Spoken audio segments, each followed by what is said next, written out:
Welcome to Bulletcast, a bullet catcher gaming podcast. In this episode, we'll be talking about the Spartan mode. We will also have our guest as Vahndaar, who was the creator of it. And now, your host, Andy from Bullet Catcher Gaming. Thank you so much, Marcus. Appreciate it. And obviously, huge shout out to Vahndaar for coming on to the podcast. We're going to be going through the Spartan mod, what it is, what it does, and all other types of questions as we go along. Obviously, Blue Kraken Lover is also with us. He's one of our mods on the Discord.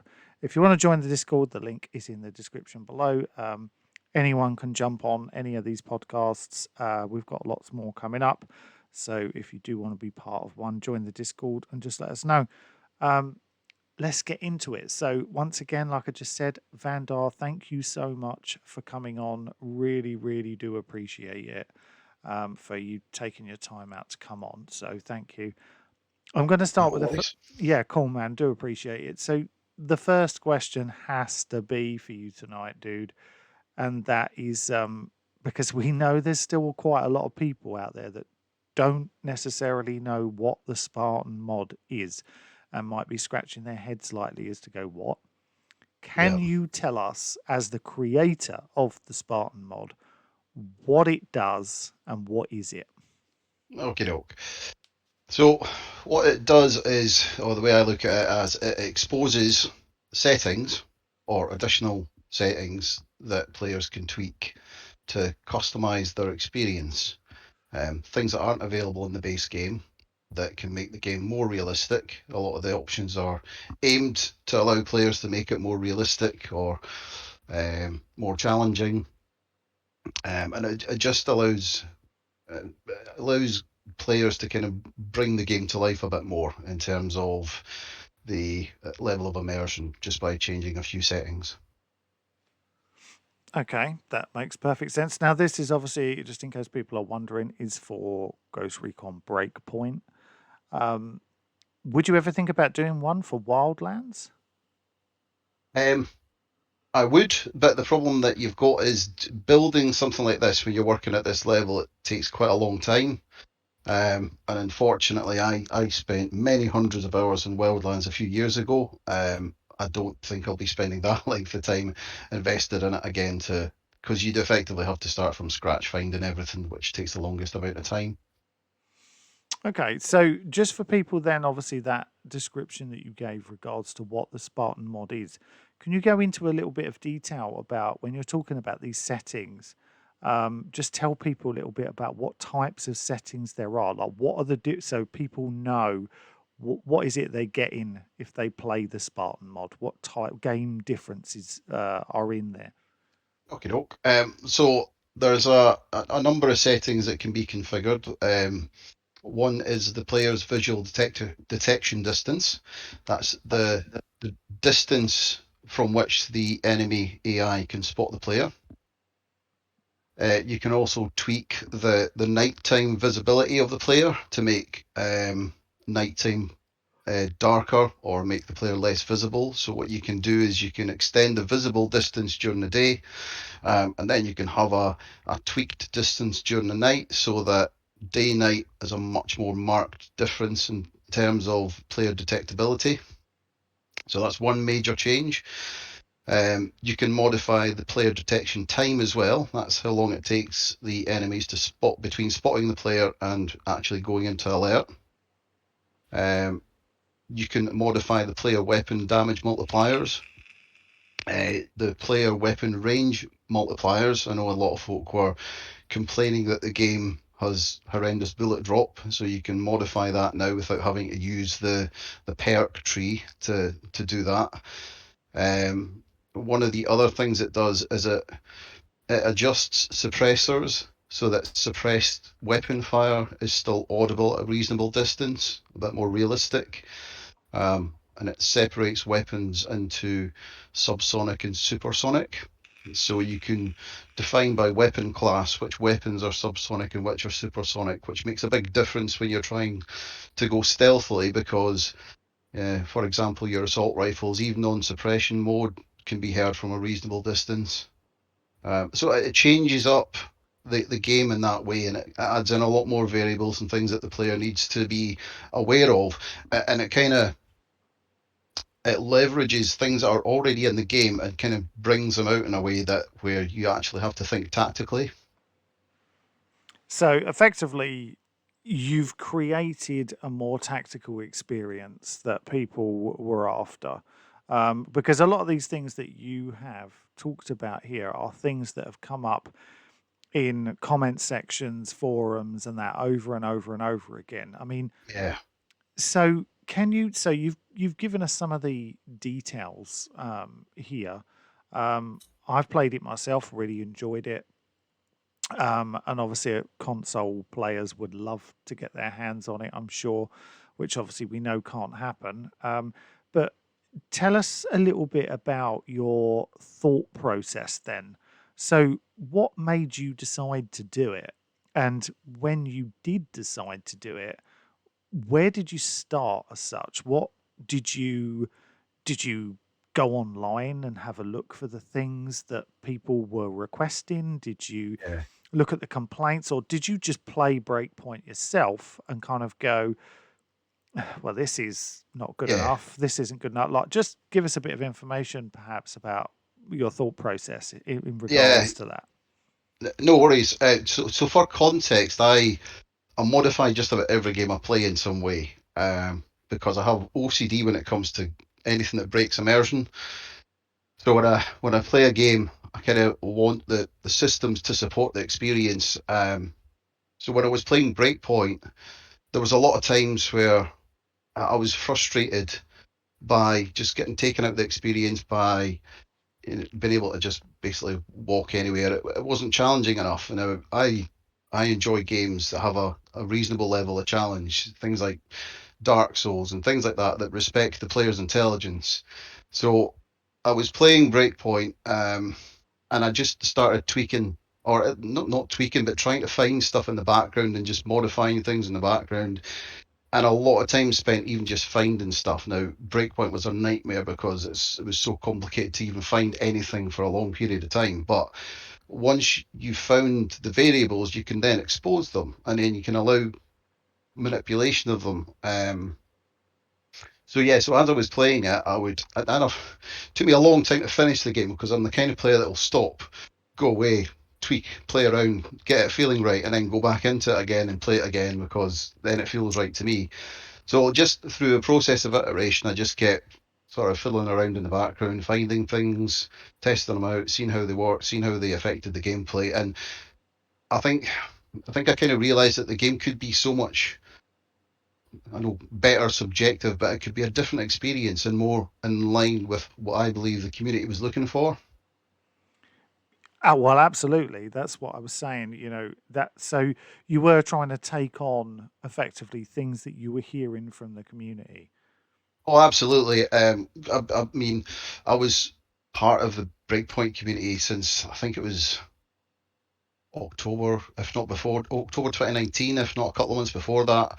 And I followed it all the way along. I've been involved in all the discussions, all of the frustrations around launch, part of Delta as well, been part of that community since its inception as well. And I mean, you'll know yourself, the things that the community were asking for weren't overly complicated. Well, a lot of it wasn't complicated.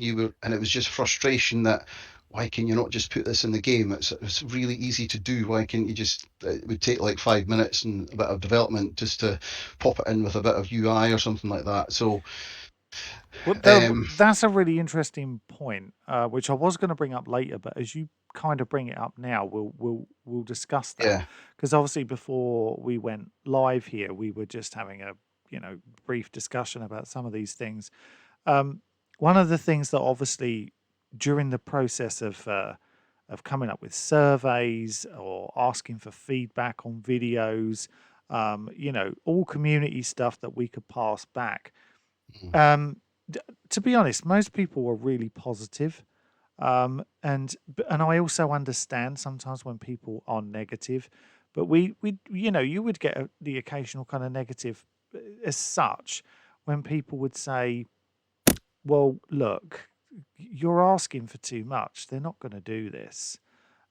This is way too much. They're not going to include this, and I understand there are things being asked for, which like people saying rock climbing and being able to abseil, all this kind of stuff, and I Yeah. understand that might need certain things that would be more would be harder, but there were a lot of aspects to things that were being brought up that really didn't, to me, and I'm not a developer, that I thought, well, I don't understand why that's so hard.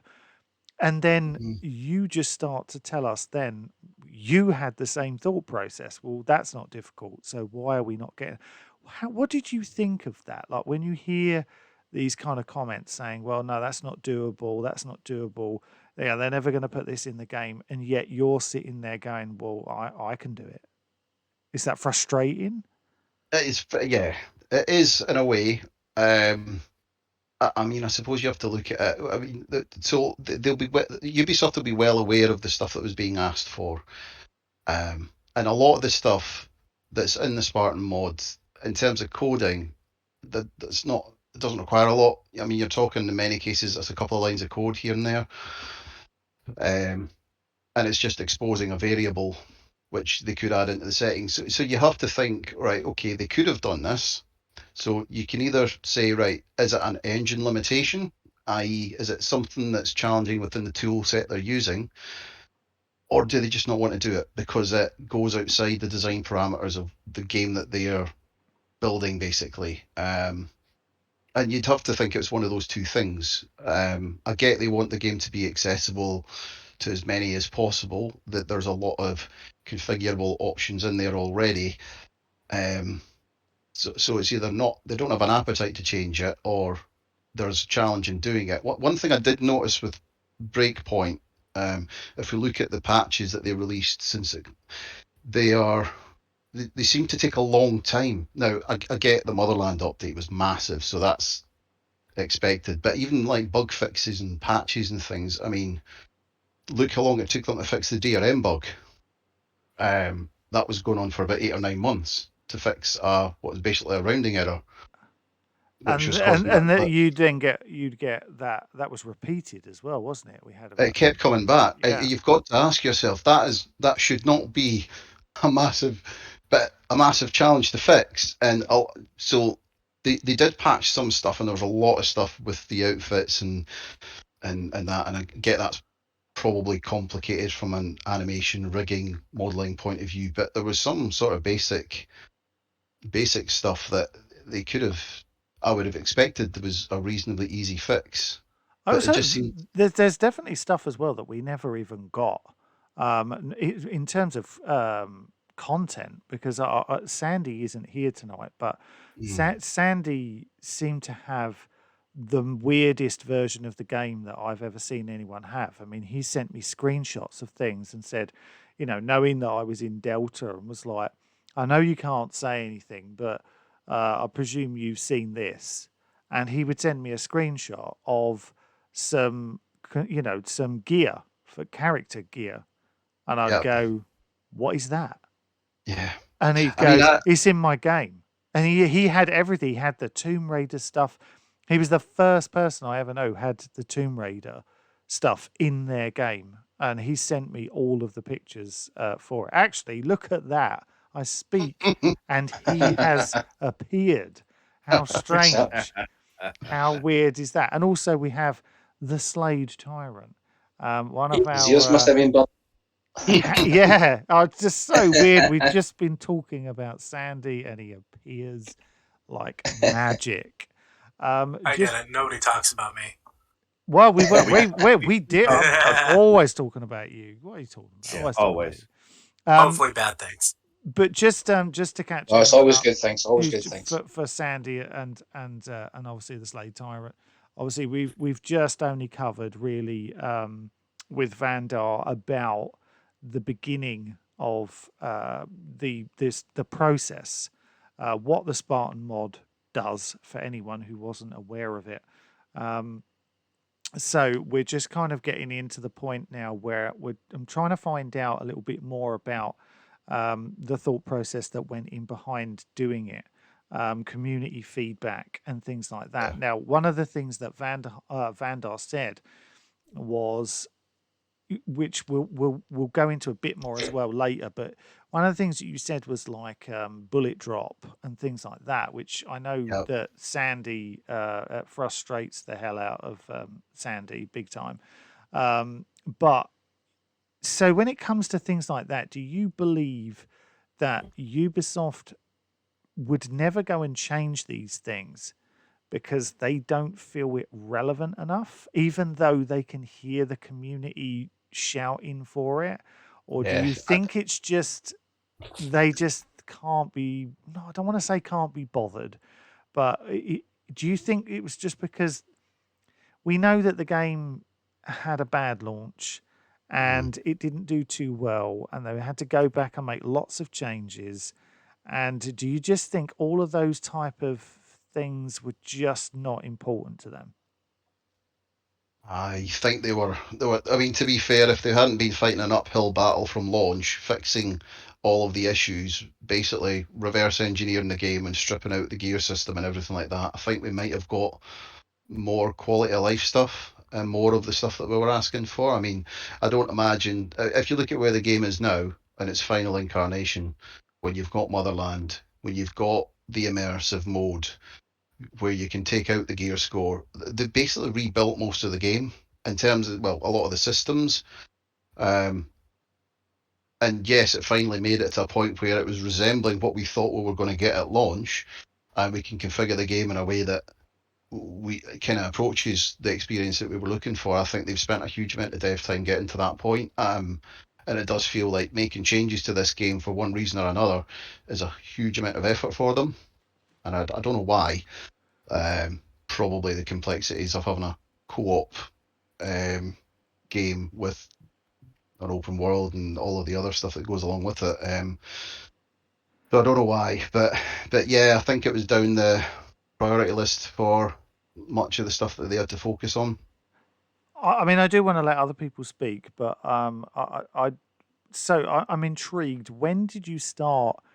I mean, I know you said that you were playing missions and then you would end up stopping and then going to do some of this stuff, which I presume then became the Spartan mod. Um, when did you begin the Spartan mod? When did it start as such? Was it was it, right at the very beginning from your first playthrough, you were like, right, I need to change some of this stuff, as you were saying earlier, or was it kind of later on when you're like, look, this needs to change, this isn't good Yeah. enough? When did you start? Um, from from what I can recall, I think I started fiddling around with it towards the end of 2019. Um, Now, just to put it in context, that like 95% of the time is taken trying to understand what's going on, because you're dealing with assembly code, which means that you need to figure out what's running and when. You need to isolate and identify individual values. Um, so I did a bit of work sort of early 1920, and then I think there was a kind of bit of a hiatus where everything went quiet. So I kind of moved on to other things, and then I came back again sort of mid 21. Um, Picked up what I'd done before. I was chatting to the community on the forums. There was a lot of interest and stuff like that, and I got talking. So I was like, right, okay. And I think then it kind of motivated me to kind of say, right, let's see what we can do here, because it's not just me. I mean, I can fiddle around and muck about with the game, but I wanted to kind of bring something to the community because I just felt that if I could do some stuff and then show folk what is possible and the kind of experience it could be, then I think it keeps the conversation going, and it allows folk to experience something a bit closer to what they were looking for. No, I fully understand that. So when updates were coming through from Ubisoft, let's say like Red Patriot, or specifically when they added the Ghost Experience update, did that affect how you were working or how you were putting this together? Yeah, I Did mean, yeah. I mean, to be honest, I probably didn't work on it as much in the early days as what I wanted to, because I was still hopeful that with every release that the team put out, they would include some of the stuff we were looking for, because I didn't want to have to fiddle around with it, if that makes sense. I wanted them to listen and just do stuff, or at least respond to what the community was asking for. And it was, I remember the agony of, you would go months, you would maybe get a hint of what was coming, and then you'd wait with your fingers crossed, and then it would launch, and you'd be like, you know, it didn't quite hit the mark, or it was like, yeah, that was okay, but you were like, oh God, right. And then I think I got towards the end of the life cycle. It was before I knew Motherland was coming out.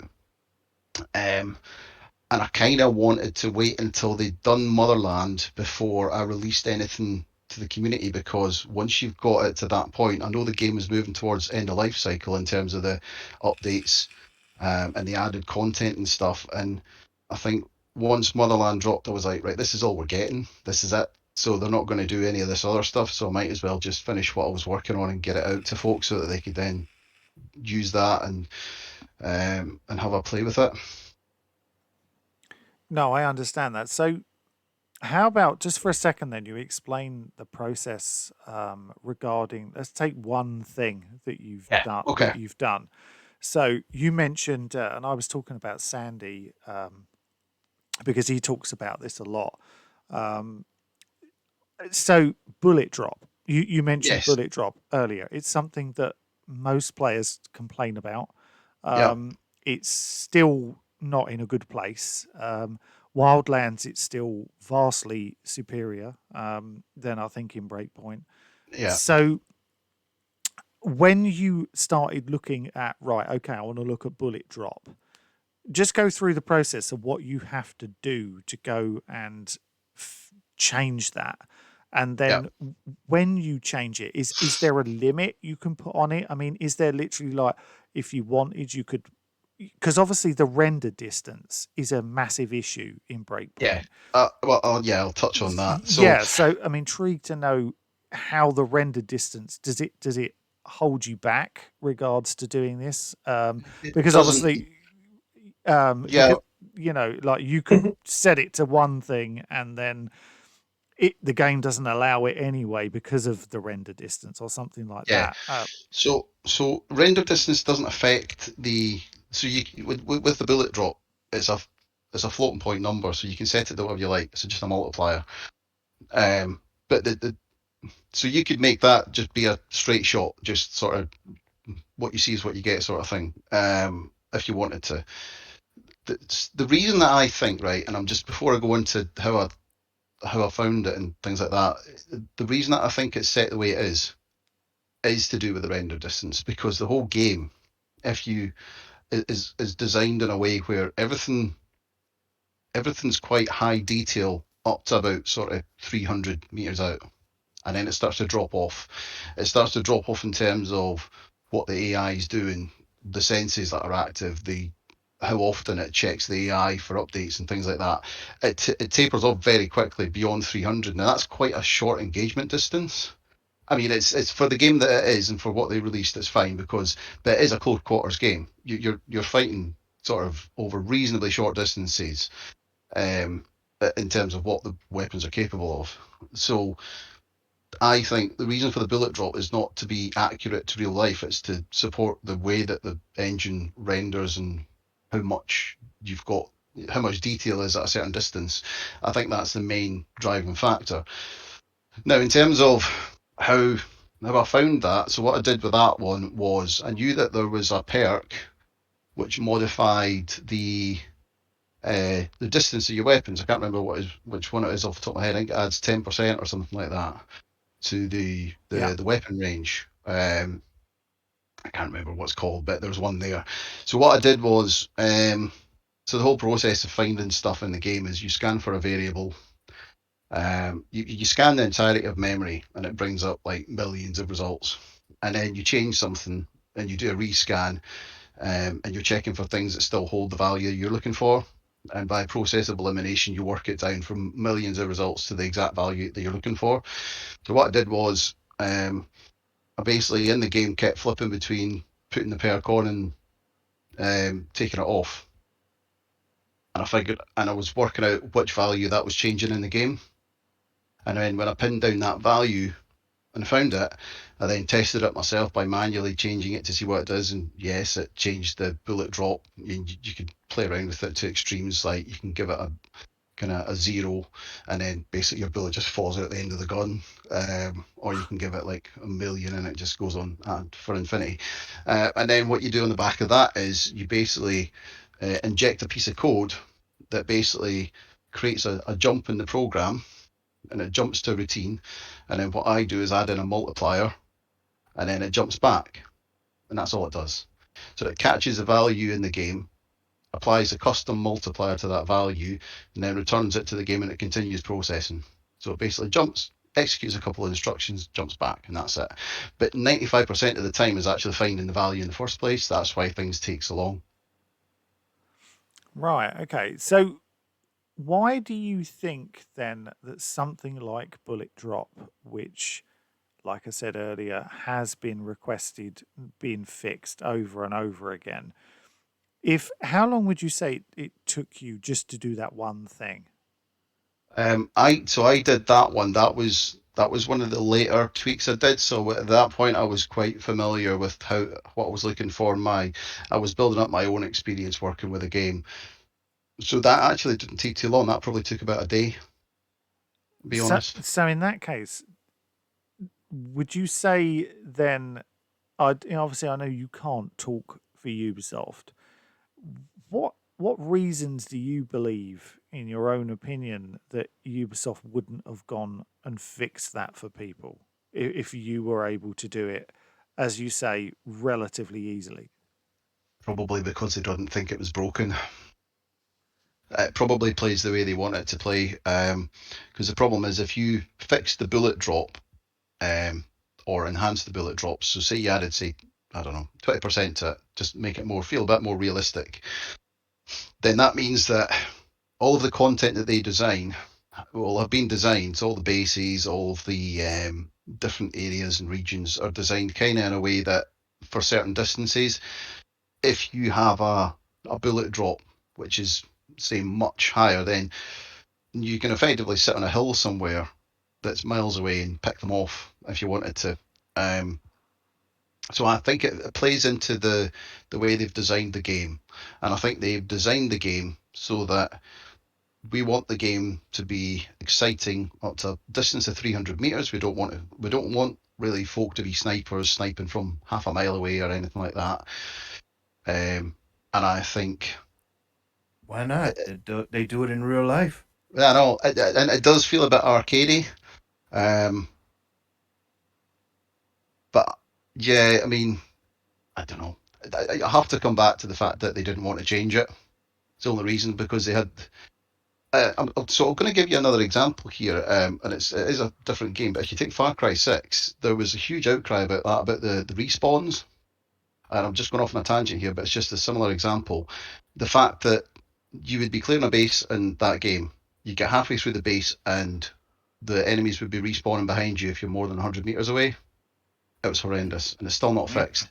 Now the team, I put up a post. I complained heavily about this, and I was like, "This is absolutely ridiculous. If Breakpoint can do this properly, why?" And I went on for ages in a big rant, and eventually they said the team is no longer looking at this; it's working as intended, and it's still an issue today, and that's why that I can never get into that game because you're literally walking through a base and guys and sniper towers are respawning behind you. I'm like, this is ridiculous.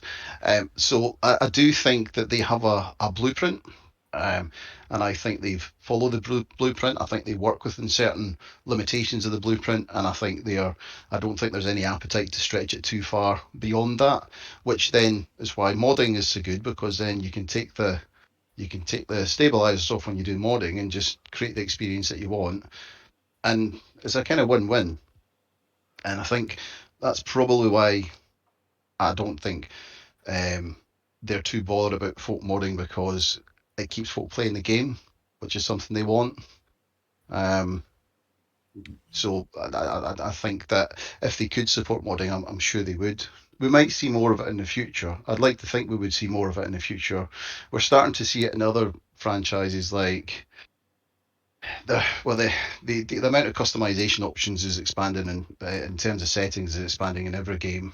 I think Assassin's Creed Valhalla's now got really detailed tailoring of difficulty settings and stuff like that. So they're moving in the right direction, but they're very slow. So when you take an issue, for example, where you were just saying a minute ago about if they were to fix, say, the bullet drop one, it Yeah, kind of goes against how they designed the game. Now, you could look at that and go, okay, all right, fair enough. That kind of makes sense. It's still frustrating, but okay, yeah. it makes sense. What about issues? What about different types of issues? Things that for me don't make sense at all. If I just, I don't know, one off the top of my head. Okay, so here's one. Um, and I don't actually know if I know you mentioned something about this earlier, but I don't know if this is a fix in the Spartan mod or not. So hopefully you'll be able to say. But so let's say you're approaching a base and Yeah. it's dark. Hmm. You're wearing night vision goggles. Your enemies are not. Hmm. They know where you are in the dark, but you don't know where they are. Totally unrealistic, um, considering you're the one with the nods on. Yeah. Is that something, I've never understood why they've done that, why they can see you so well in the dark compared to how you can see them. Is that something that is, let's say it's not in the mod? I mean, you might say that it is, but if it's Yes, not, and it is in there. I'll give you a laugh. So the visibility reduction for nighttime in the base game is 20%. That's extremely high.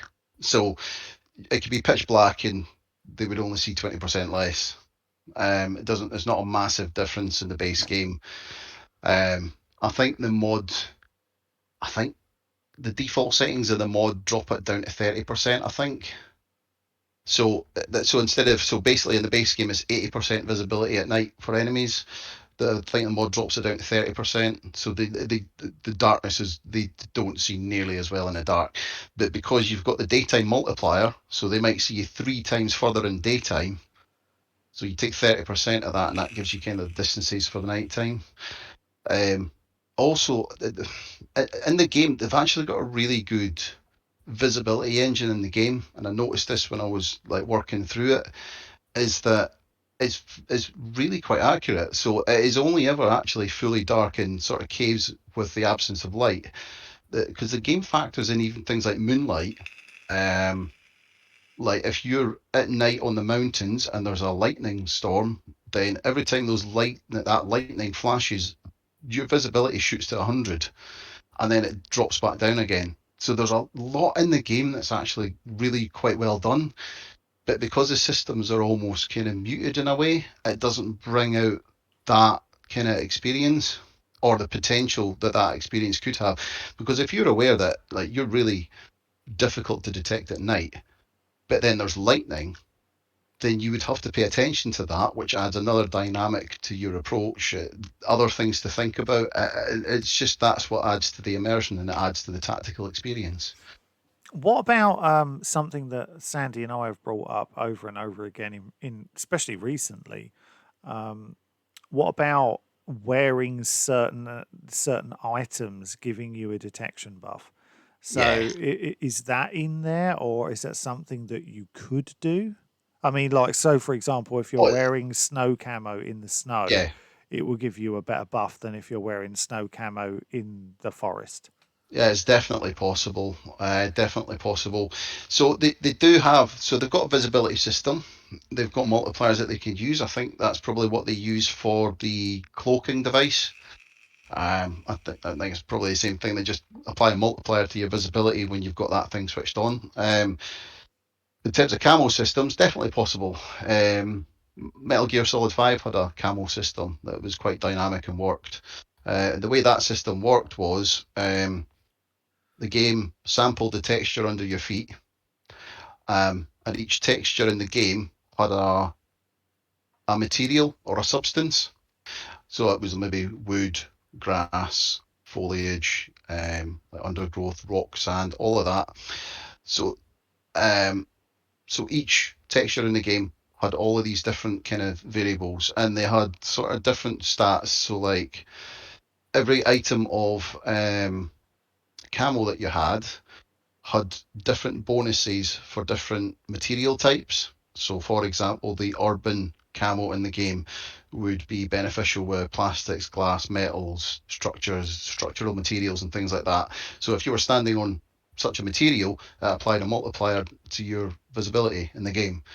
If you had the the sort of alpine camo on, and you were on snow or that, and it apply multiplier. So that's how it can be done.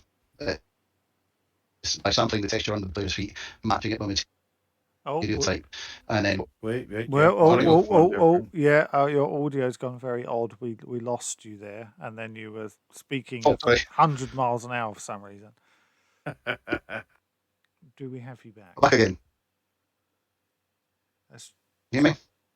Yeah, we hear you, but you still sound like you're 100 miles an hour. yeah, for some reason your voice is coming through like double the speed. It's very strange. Is that better?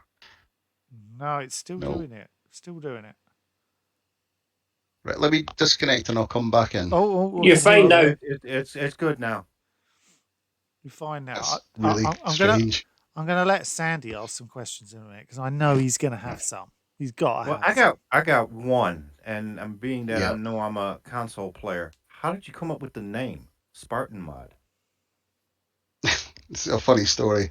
So I came up with Spartan mod because the game I modded before this was Assassin's Creed Odyssey, and I had a thing going on about Spartans, and I like the idea of Spartan being like a challenging or kind of Spartan existence, or basically just stripping back the experience to its core kind of elements, making it a bit more hardcore. That was kind of just kind of stuck with me. Okay, cool. What are the I'll give limitations? you so Just really quickly, just before you go on to what are the limitations for the modding? So, what kind? I'm interested because I'm wondering if people are going, well, could you go and add rappelling out of your helicopter? And it's like, well, I imagine no, no, because that's something that would got to be no, added. So, could you yeah, pretty go much. in and make? I don't know. You could, if you wanted to, I presume you could go and make vehicles invincible that they don't blow up. I presume. Could you go and do that? You could, possibly. One thing that I haven't found is the entity list yet, so I haven't been able to find individual sort of items and things like that. So kind of right now, I'm limited to just changing individual values. So anything that you can think of as a value that you can easily track, like a binary yes, no, or something like a multiplier, or like an ammo count or something like that. You can modify things on that. You can't do anything with animations and modeling because that requires thousands, if not millions, of values and files and things like that. So we're really down in the bare bones. Okay. You're sorry, I interrupted you when you were about to say something else before that. Yeah, no, I was good. So just one of the ones that so one of the tweaks that I enjoyed working on was the ammo counts, the max ammo counts, because this bothered me since the start of the game, since it first came out. It was the fact that at no point in all the years that I played the game had I ever felt there was any sort of restriction on ammo in any way, because the game feeds you so much and you can carry around so much. And I was just like, this is not the survival experience. Not, I don't mean pure survival, but you know what I mean in terms of being under pressure or having to mind your resources in some measure, because the game keeps throwing them at you, and you've got so much capacity. And I would often play the game by not giving myself things like max ammo increases and things like that, because I was never getting through it, and I never ran out of ammo in an engagement or that. And maybe that's just the way that I was playing. But one thing I definitely wanted to do was drop those caps down, just to at least enforce some sort of challenge or limitation on the player where they had to actually think about their ammo counts. Because I think that the more things that you can bring in that the player has to think about whilst in an engagement or approaching a base or doing whatever they're doing, I think that adds to the immersion and it adds to the natural challenge of the game. No, that makes total sense, to be honest. What about things? Are there things that you have that you would like to do that you haven't got round to doing yet? There's a lot of things that I would like to do. It's just that it's so difficult. One of the things that one of the other things that really bothered me, or it didn't bother me, but I wish that they would do, was allow you to permanently capture locations or at least transfer control to the other factions. Because it always really irritated me that you would spend multiple hours in the game taking down facilities and capturing this, that, and the next thing, and you would go away or log out and log back into the game, and it's right back to the start again. It's just it's persistent, so there's nothing stored in terms of that, and it would be so easy to do because all you would need to do is have a value for each location that indicates whether or not, at least very basically, whether or not enemies spawn in that location. So if you've cleared a location, then just trip a flag that says, right, we don't spawn them again here. And just, I don't know, maybe give the player an option if whether they want to respawn, because I really want the game world to feel a bit more responsive to what the player does. They're kind of moving in that direction with Motherland, but I think they need to, and Sandylands, we've spoken about this briefly, and definitely need to move towards the player actions and the game world results in progression in the environment and the actual, not the player like going up levels and things like that, because that's really meaningless and shouldn't be in it. But actually, you're taking territory, you're making a strategic difference to the actual, campaign. Like, Yeah. I'll give you a perfect example was what they did in Motherland with the Azrael drones. So I hated the Azrael drones. I always used to switch them off. But they built it into the campaign where there was a mission chain that involved the player taking out the Azraels altogether, and that was, to me, that was by far the most engagement I had in the game since it came out, was because my actions resulted in a tangible difference to the environment I was operating in. And it Yes. was so rather than just switching it off, it's like, if I know that it's brutally difficult when you start the campaign because you've got all enemies, they're all full strength, you're basically a one man against an entire force, but if you can chip away at their defences and change the landscape in certain ways and build up rebel support, that would offer much more of a rewarding than just, oh, I'm level 30. What does that even mean? No, that makes complete sense, actually. Totally. Sandy, was you about to say something then? Sorry. No, I was just agreeing with everything Vahndaar said so far. Reference questions though, I've only really got one at the moment, and I think you might have touched on it so far. I know we've definitely talked about things like camo and concealment. And I think we lost Sandy. Oh, I think we've lost him. Have I went again? Oh, God No, damn it. no, you're back. You're back. You're back. Right. So, my question's more on if, with the Sentinel gear and the Wolves gear, is there any way to modify that so it gives you less a buff, like more of a concealment buff when playing again, like when in close vicinity to the Wolves and Sentinel?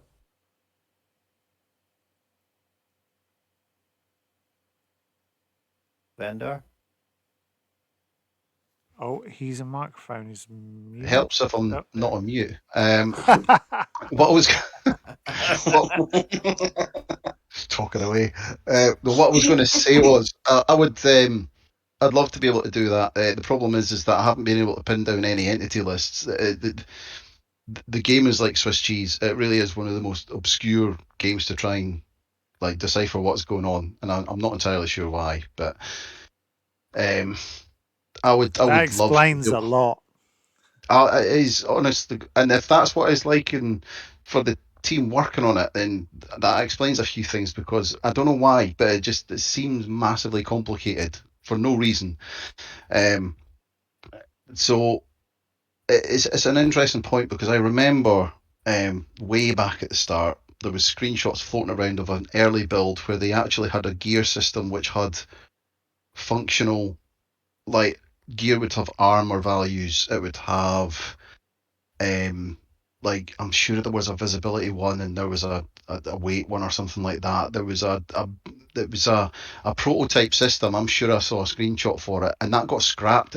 So they were obviously looking at that and they've taken it out. I hope it's in the next one because it looked like, yeah, that's much better. Instead of just generic perks like, oh, my baseball cap gives me 25% more, like, Grenade throw. yeah, yeah. The gear was more sort of like, it was 4 stats. I think there was mobility, there was visibility, there was armor, and you can see kind of, okay, that kind of can broadly understand that, and it's a bit more meaningful than just sporadic perks, but that obviously got stripped out. But if they could bring a system back like that in a future installment, I think that's massive. Like a weight-based gear system would be phenomenal. Like, let's get rid of the perks and let's just do, you know what? If you want like a fluid class system, whatever you can fit in your backpack, that's your class, that sort of thing. Like if you want radio or comms work or you want certain types of grenades, yeah, fine. But if you run out of space and you're encumbered, that's your own fault. But then you can just define your own fluid classes in that way. No, this is something that Sandy and I talk about all the time. Yeah. Lots of us have talked about this before. It makes perfect sense. I mean, going back to what you were saying, I know we were laughing, but it is kind of that's the one thing, and it's not just Breakpoint. I've played it in other geared shooters as such, even the Division and stuff. Some of the gear that you get, which suddenly gives you, like you said, I don't know, like a flat cap that gives you 20% armor buff, and you're like, oh, come on. Like, who thought this was a good idea? Yeah, I know. There's a I mean, far the, superior way to do this. yeah, but I mean, it was totally obvious when they've imported a lot of this from Odyssey or Assassin's Creed because a lot of the systems are almost a total carbon copy of systems that already existed in Anvil and these other games. And the perks system is exactly the same as so the gear in like sort of Odyssey would have a gear score level. It would have stats attached to it that would give random perks.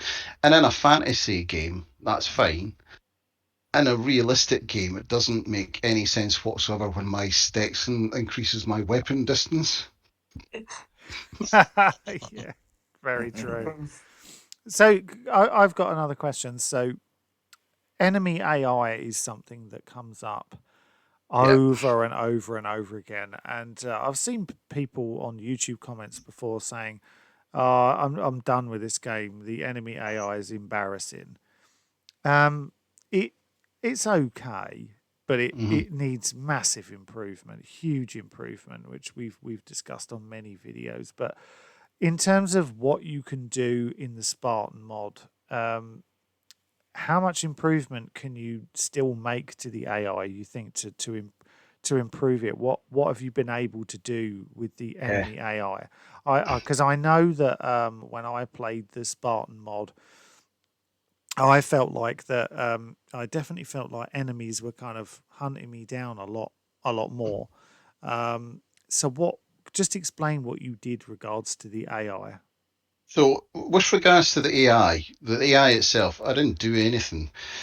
What I did notice, and this was a kind of byproduct of making tweaks, was that if you give them better senses, give them better vision, give them a longer engagement distance, give them better hearing, then because they've got more room to play with and there's more of a distance where they can detect you. I mean, I noticed quite a few things happening was that they did many more maneuvers because they were detecting you further out. They would actually flank you and things like that because they would move around you because they had room to play with and they weren't detecting you so close. They had no options. So the other thing was because of the sound propagation, is that they would alert other teams nearby, and so you'd be focusing on going after a base and there'd be a team coming in behind you that you never even noticed because they'd become alerted. And there was a lot more going on. They would call in reinforcements. There'd be reinforcements coming in because they kept alerting each other all the time, and that would just create a cycle of chaos that escalated. Just because the systems it was a bit of a feedback loop. They kept feeding off each other because they've got more room to play with, and they're not so like just deaf and blind, effectively. Then they did a lot more, and you had to be a lot more careful about what you were doing. So, for example, if you're alerting a sniper who's like 300 meters out, then the whole base would get alerted. The radio guy would call in support. There would be a vehicle coming in behind you that you never even expected, and it changes the game up just by giving them better senses and allowing them to use the AI that they've got.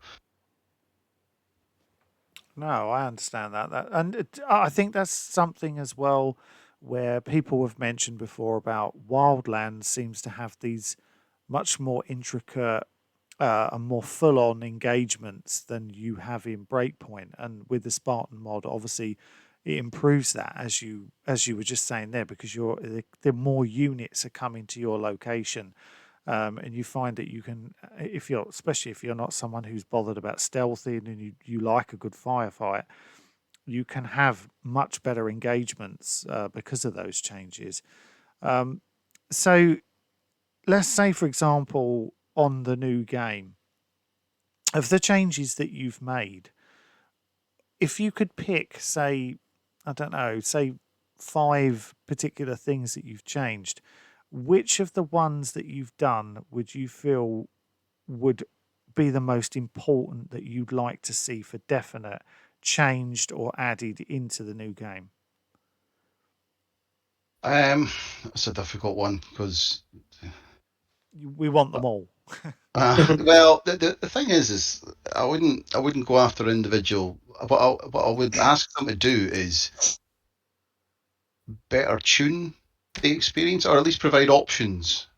So I would love them to consider adding in options to configure the game as people want it, like define their own experience. So do we want to be able to configure the distance? So like a good one is like if we break down the difficulty settings, and I know in the game you've got like extreme, veteran, all that. You've got the different settings. Now that each time you change that, there's like 4 or 5 different settings that move with that.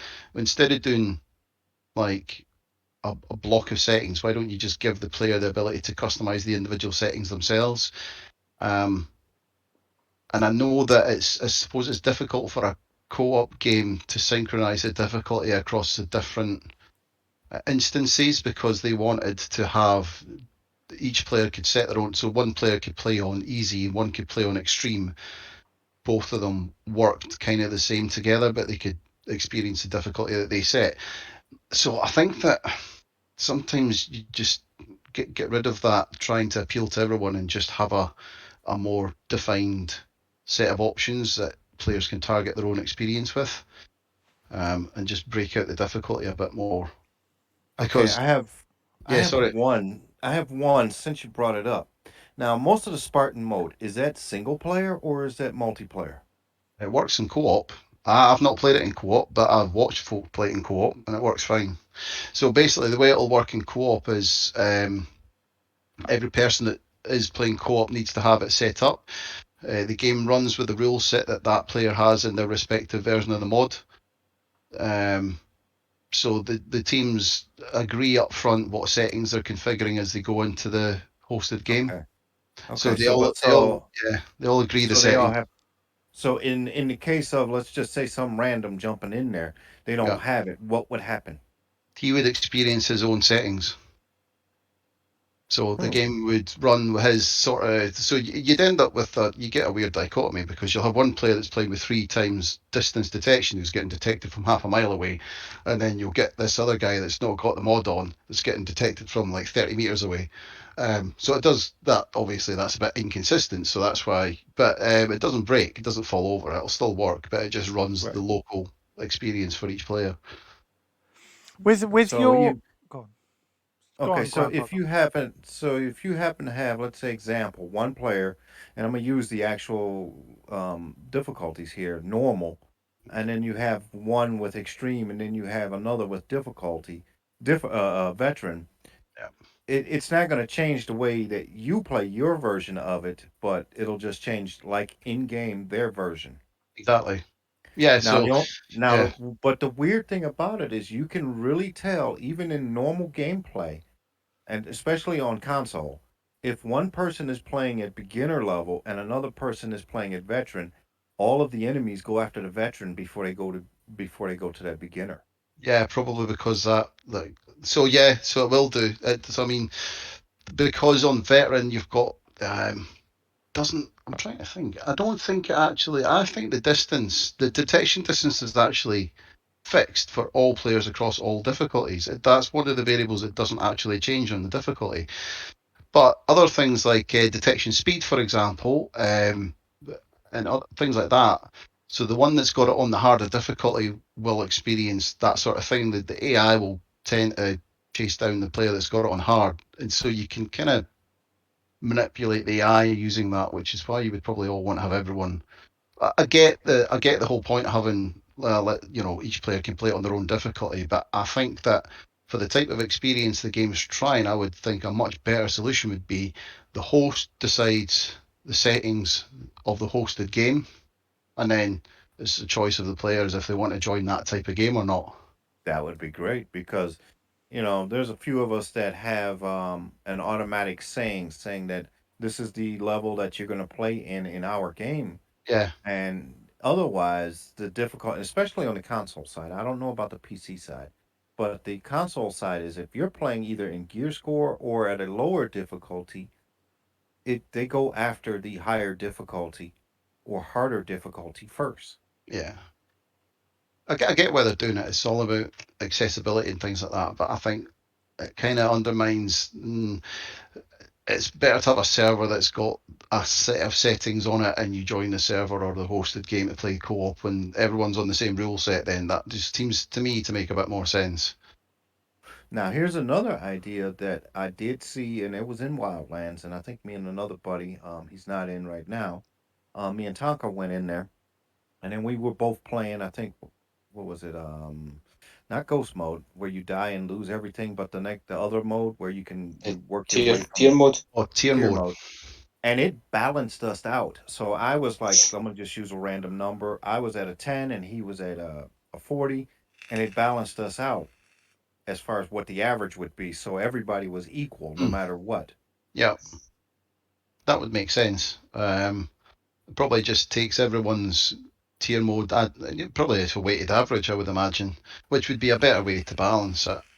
Although I get post traumatic stress with tier mode, to be honest. But I Just mean, the Yeah, same here.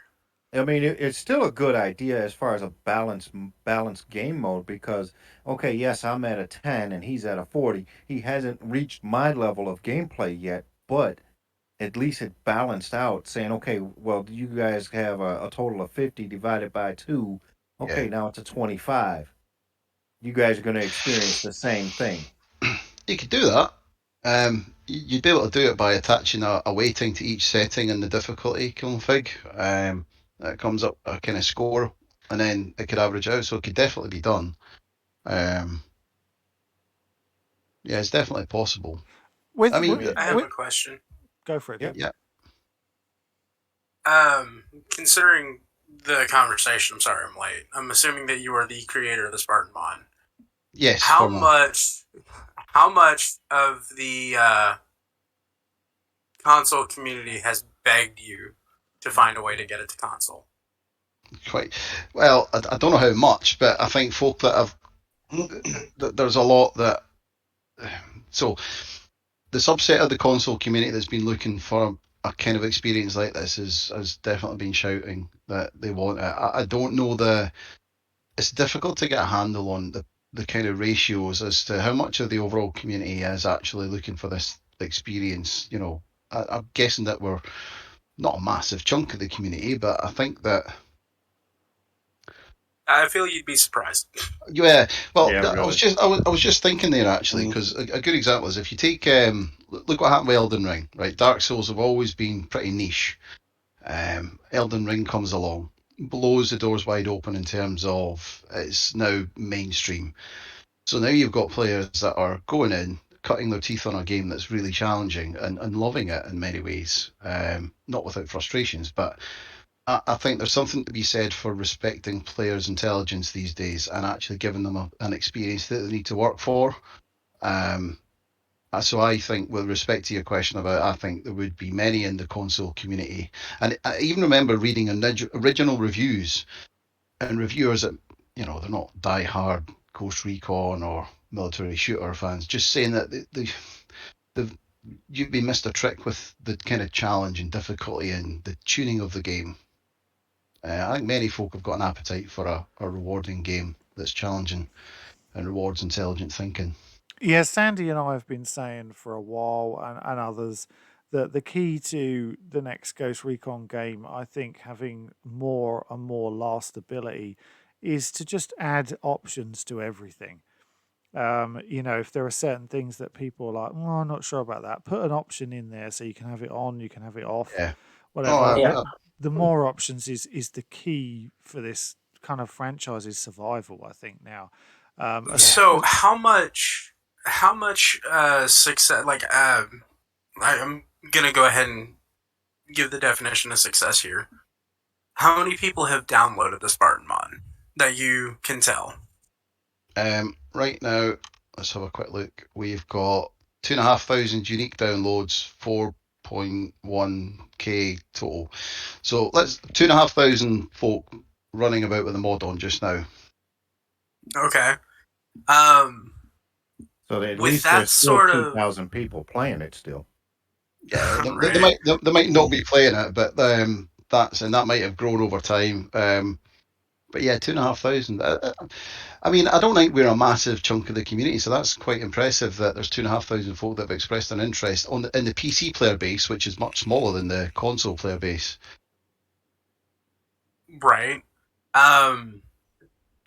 So given the amount of downloads currently, how would you go about pitching the idea of releasing, mods to Ubisoft, and then asking about, say, like giving an options for modders to do something that Fallout does, or even in a more recent example, Armory Forger, to where PC people can make their mods that they want, and they can upload it to a server for other people to install on their games for Yeah, consoles and PC. I think I think Ubisoft is well aware of the discussion around modding in their games. I think it might move. The problem that they've got is they don't have a technology platform that supports modding at the minute. None of their tool sets allow for modding. That's a problem. So that you can observe just from stuff that they've done recently that they've tinkered with it. They had a custom mission designer in Odyssey. They had the Animus control panel in Origins. We did have a plethora of settings in Breakpoint, and I'm absolutely sure they've heard the community asking for custom mission creators in Breakpoint. So I think they would have wanted to have done it if they could. I am hopeful that they have considered that functionality in whatever the future might hold. Because I think it was too late to bring it into Breakpoint, because I think for whatever reason Breakpoint was a nightmare for them to update. But I think they've heard what players are looking for. And let's be honest, if you're talking about longevity in a game, then obviously the studios aren't going to support the games with additional content ad infinitum. The way to do it is you have a modding community that's self-generating content and keeping the game alive. Just about every game that has a successful modding community has a kind of very long life, obviously like Skyrim and things like that. But you look at the Dark Souls series, there's massive modding communities around them that have tweaked those games, reinvigorated them, reinvented them without the studio's involvement. And in many ways, the studio kind of helps out in the background, quietly advising them on how to do things. So I would like to hope that Ubisoft moves in that direction.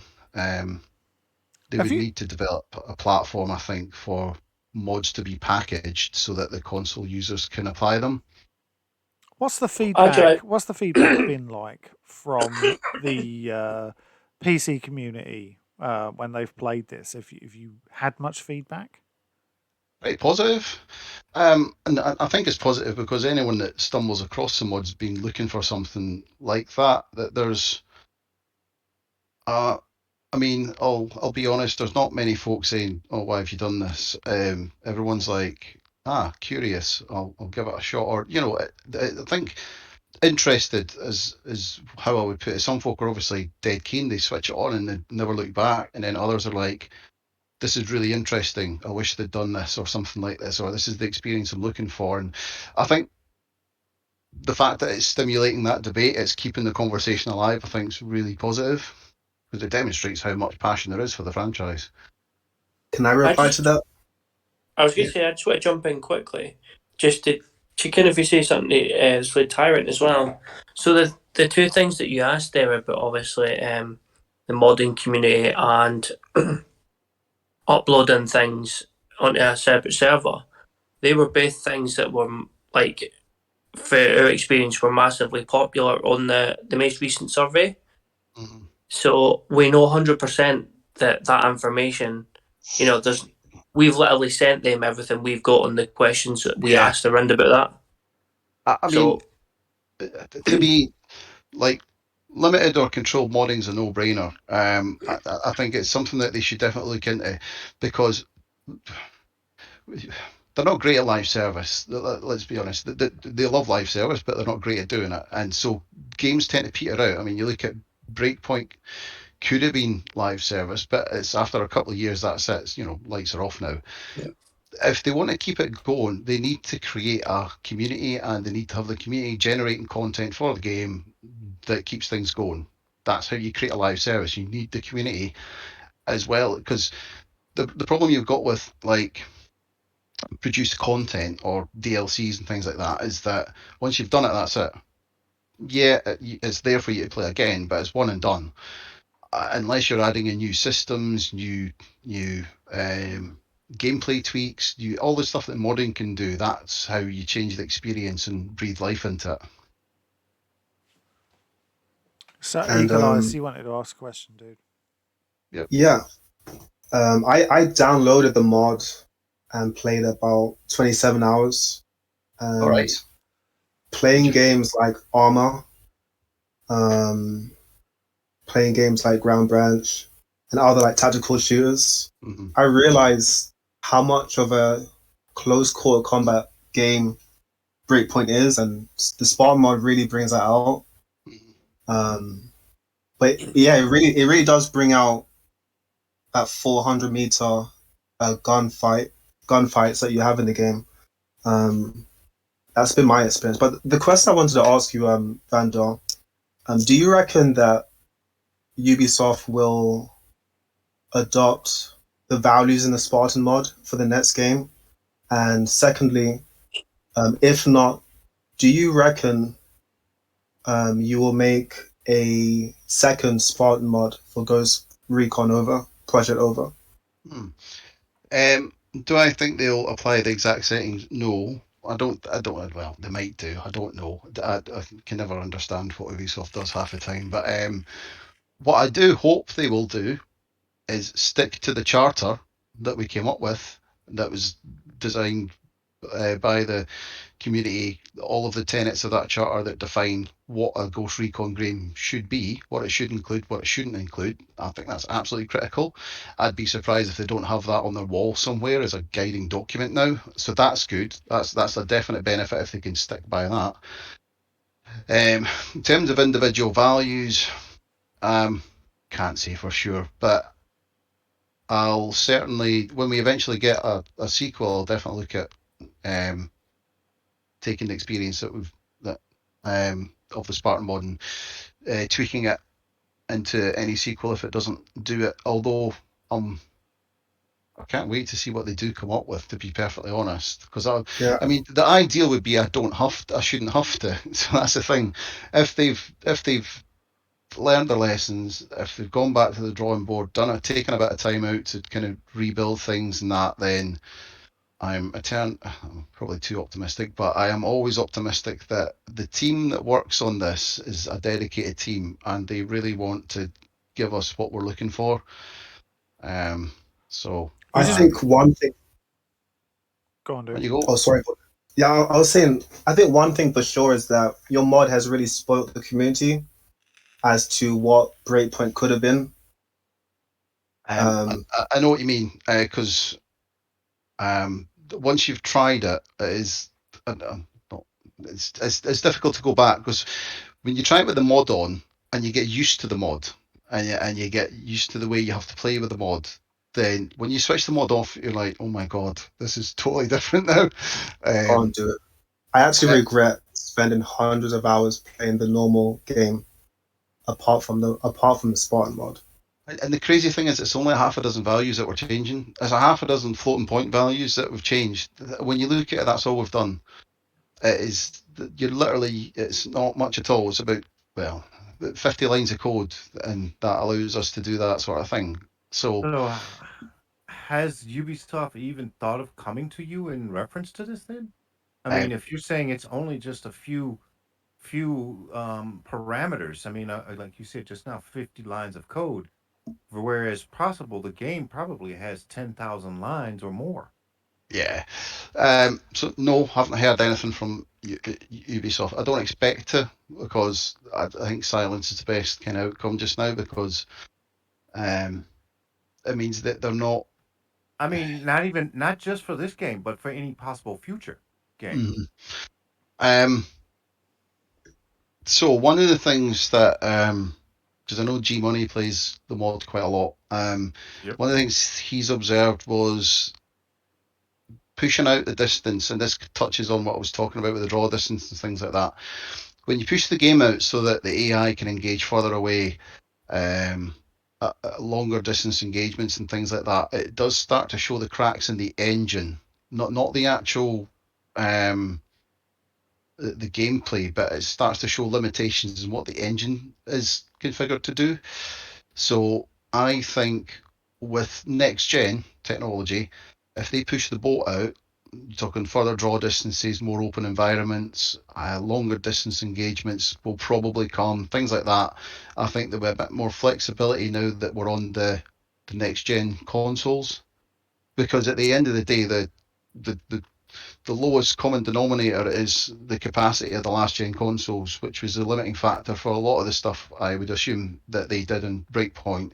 Now they're on next gen consoles, PS5s and all of that. I think that you're talking about a much bigger playing field in terms of capacity for processing and what they can do with the engine. I do think, and I know that the Paris team are the custodians of the engine, Anvil itself.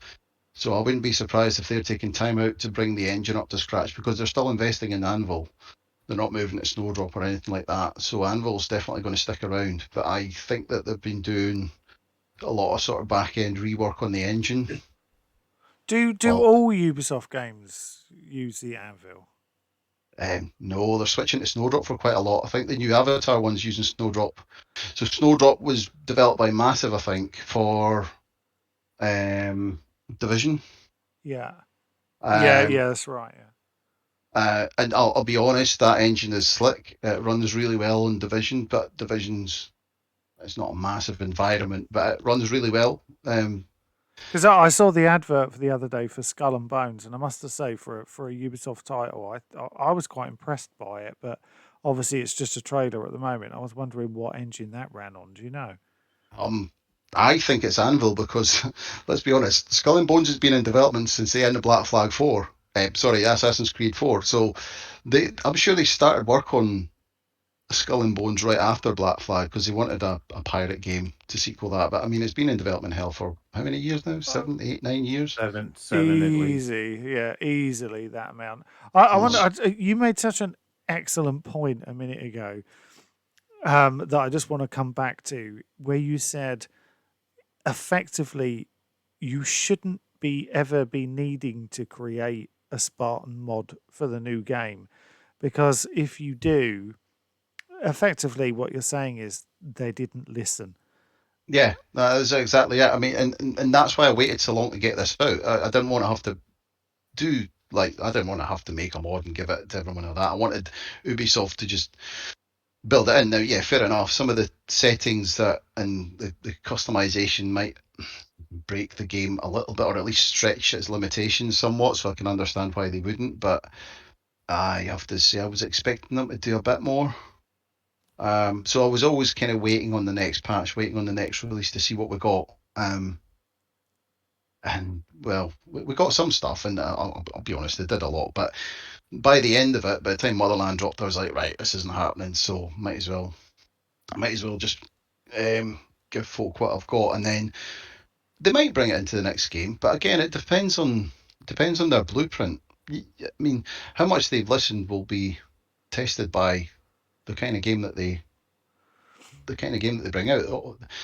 And that comes from everything. That's the story, the tone of the game, the environment it's set in, there's Oh, a whole lot. everything. I mean, gunsmith, There's a everything. whole There's there's a so whole many lot of things. stuff that was well off the mark for Breakpoint. Yeah, yeah.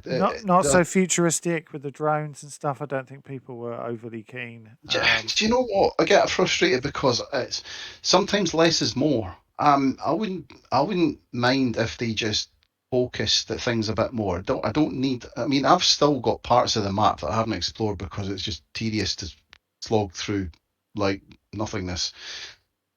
I think I've done all of the main content and bases and everything like that, but the map just feels too big. I would be. This is just personal. I would like sort of more modular content in terms of smaller, denser regions that are more focused, that are connected to the story, that have a purpose, where your actions in that region has a tactical or a strategic difference, so it makes an impact on the world. And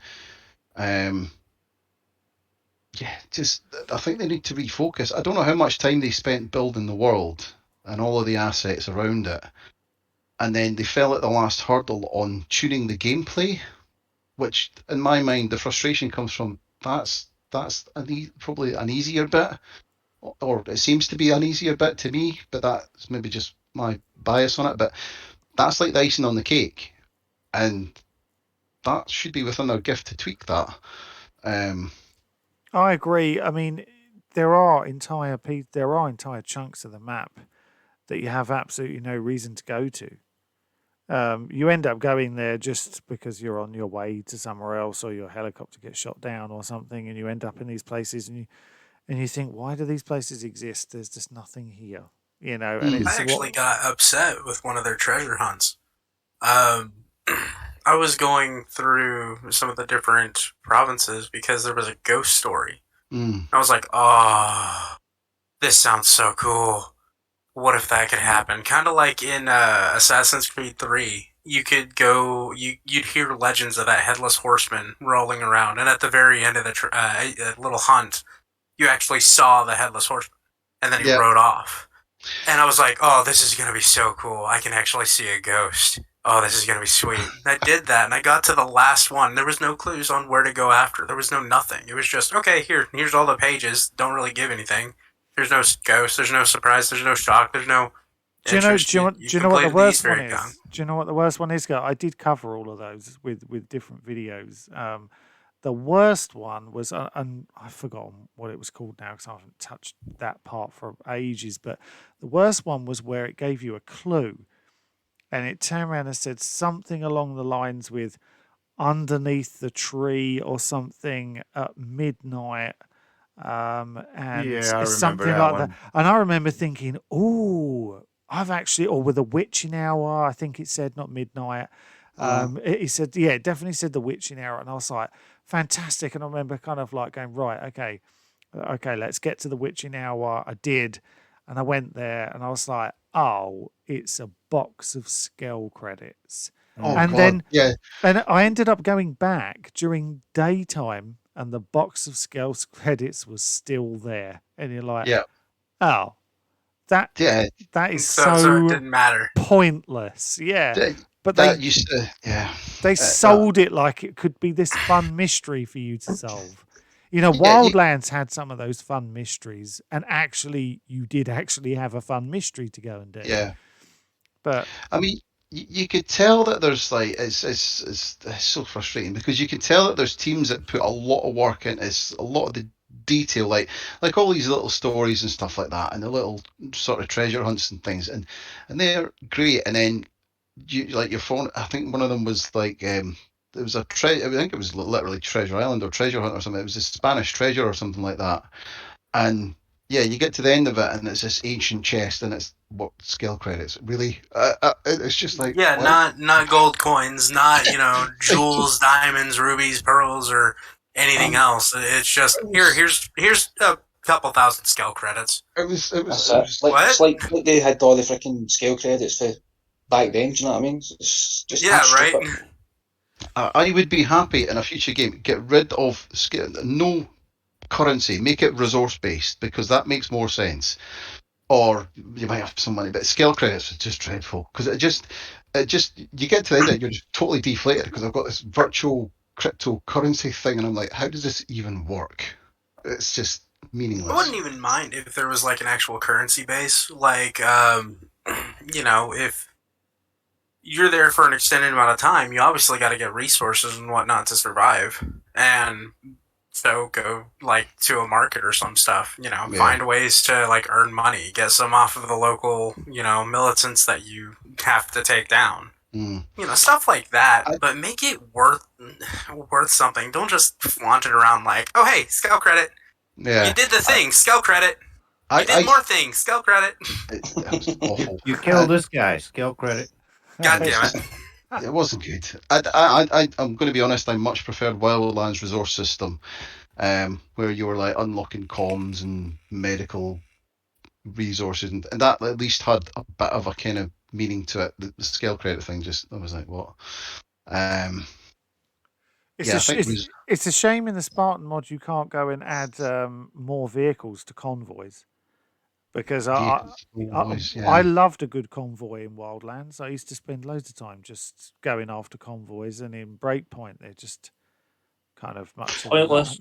yeah, pointless. They don't really do anything. But that was something else actually. I noticed when I was doing the mod was that so each vehicle, and you'd never have known this, but each vehicle actually has a different level of visibility in terms of player visibility in the vehicle. So, like, if you go into like an APC and it's just like a slit in a turret, you're almost invisible, which means that the enemies won't detect you visually. Whereas if you're on a bike, you're highly visible. And I didn't know that system even existed in the game because they have this other system whereby enemies detect the sound of your engine and know it's you, which totally Oh my god, ruins. that's Makes no bypassed. sense. Yeah, that's It totally overwrites the whole point of the visibility in the vehicle because they magically detect your engine signature. that's That's See, you fun. spoke about that before, Andy, about crazy. the way they did it in Wildlands, where you go into the vehicle to get into the compound. They didn't know it was you because you were using one of I've their never vehicles. yeah, exactly. If you're in a vehicle and you can't be your character can't be seen, when you drive past an enemy vehicle, they shouldn't necessarily know who it is, but they do, and they just start shooting at you or trying to ram you off the Well, road or whatever. I kind of figured that one would be more along the lines of, hey, does that look like Santa Blanca to you? The big old windshield. He's got a ball cap. He looks like a gringo. No, let's figure this out. No, I I mean, Yeah, let's if they shoot would and see what happens. if I they would Yeah, implement something like Metal Gear Solid 5 did, where if you wore a certain camo that was kind of similar to what the enemies were at that time, Mhm. then get into a vehicle, it was harder for them to actually get a good, reliable identification on you. yeah, And if they could do that for the next Ghost Recon, to where if you're, driving along the road and you're in enemy kit, they're probably going to sit there and go like, oh, that's Steve. Hi, Steve. Bye. Okay. yeah. But that's what I'm Jerk. saying. The system's actually there. It actually works. It's just that they've it just conflicts with the audio detection. So that visibility thing is all there, and it's there, and I think similar to the way it was in excuse me. Well, slightly different because it's on a per vehicle basis, so different vehicles hide you more, sort of thing. So it's there. They've done it, but then it just gets totally broken by the fact that they can detect your engine noise for some reason. I just can't believe that they would go and do that. It's crazy. So, Hakon just put his hand up, and I've invited you to speak, dude. So you can jump up. You just need to press the button, and then I you do can have come one up. question Yeah. before he accepts that invite, and this is for you, Vahndaar. Mm-hmm. Whenever you initially made this mod, did you ever encounter like any resistance to that mod whatsoever? No. No, I have to say no. That's one thing I was expecting a lot more of. But then again, when I released it, which is this kind of end of the life cycle, no, pretty much anyone, it's all been fairly positive, which Touchwood I've been quite lucky with. Obviously, there's some folk a bit nervous about, like, does this, if I use this, will it invalidate it, or why we break in terms of service and things like that. But I would say 95% of it has all been very positive, because I think most folk look at it as, this is an experience, this is what we'd like to see, this is a demonstration of kind of, like, Ubi, this is kind of, can you aim for this, please? Something like this. Yeah, that So makes no, sense. it's been remarkably positive. I want to Just ask. take Ubisoft's Paris staff and just go like, "Hey, see this, see this right here, Do it. I'm sure. All of it. No, not I'm some of sure- it. No, don't put it behind paid DLC. All of it. I'm fairly sure they've seen it in the forum, because I know that when this dropped in the forums, it was like one of the top topics for like weeks on end, and there's no Yeah. way the mods would not have noticed that or passed it on. And the fact that they've remained silent about it, that's why I'm thinking they know about it. Clearly, they know about it. They're not wanting to address it, so they're staying quiet. They don't want to get forced into either being for or against it, which is great. That's fine. But hopefully that in the background, some of their guys have started playing around with it and they play it in the offices or something like that. That'd be ideal. That's right, because they're probably turning around and saying to themselves, how the fuck could we not do that? Yeah, exactly. One of the Ubisoft devs is going to be listening to this going like, fuck, it was so easy. Why was it so easy? Why didn't we do it? I've got a question for you. So earlier on, you were talking about the fact about when we were discussing AI, and you were saying about obviously, and Marcus was asking you about if you have different players using different difficulties, things like that. So I did a test using the AI teammates. It was over a year ago now in a video, and the results always perplexed me to a certain degree. And I've actually did a follow-up test very recently, and I had pretty much the same results. And you know, in the setting so well, I was wondering, from what you've seen, whether you might actually be able to explain the results to me based off the settings. So what I did was I did the same small, in Breakpoint, you get some of those smaller areas which used to be, say, like an old village, which goes back to some of the world building they did but didn't go anywhere with it. About the cultural, one of these little kind of old villages or whatever, with some of these statues and stuff in that they had in the museums and things. There was, I think, between 6 to 8 enemies. I think it was 8 at this one particular place. And I used my AI teammates on all of the settings, and I positioned them in the same way every time, moved them in the same direction every time. And most of the time, the enemies were roughly in and around the same places where they were the time before. Now, what I found was on the easier settings, well, actually, the easiest setting where I thought, okay, this is on easy, so they're going to be able to, or arcade, whatever, they're going to go in and just wipe the bad guys out. This will be really easy. Yeah. Instead, they all got killed pretty easily. I was quite surprised. As I went up the difficulty settings, and it is in the video, they got better. And by the time you reached Elite, they wiped out the bad guys with no real problems at all. They seemed to move better. They seemed to adjust their positions better to where they were being fired upon. They just improved. Can you explain maybe from what you've seen in the settings why that would have happened? Why were they so bad when they should have been good? And why were they so good when they probably shouldn't have been as good?